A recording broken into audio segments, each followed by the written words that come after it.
মুস্তাজাবুদ দাওয়া বানিয়ে দিয়েছে। আহমদ ইবনে হাম্বল তো অবাক, তুমি মুস্তাজাবুদ দাওয়া রুটিওয়ালা, আমি এত বছর হাদিস পড়াই, আমিও তো মুস্তাজাবুদ দাওয়া না, তুমি দোয়া করলেই সব কবুল হয়ে যায়? যুবক বলে, নাম আনা মুস্তাজাবুদ দাওয়া, আমি আমার জীবনে যত দোয়া করেছি কবুল করে নিয়েছে কে? সব দোয়া কবুল করে নিয়েছে আল্লাহ, একটা দোয়া ছাড়া। কি সেই দোয়া?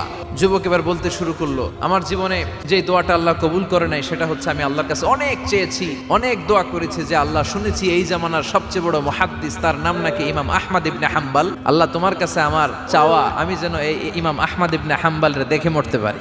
আহমদ ইবনে হাম্বল আবেগপ্রবণ হয়ে গেলেন, চোখের পানি ছেড়ে দিলেন, বললেন, যুবক তোমার এই দোয়াটাও কবুল হয়ে গিয়েছে, আহমদ ইবনে হাম্বল তোমার দরবারে ছুটে এসেছে। যুবক চোখের পানি ছেড়ে দেয়, যুবক চিৎকার মেরে ইমাম আহমদ ইবনে হাম্বলকে জড়িয়ে ধরে, হাতে হাত রেখে মুসাফা করে, কপালের মধ্যে চুমু খায় আর আল্লাহর শুকরিয়া করে বলে, ও ইমাম, আসলে এই দোয়াটাও আল্লাহ আজকে কবুল করে নিল।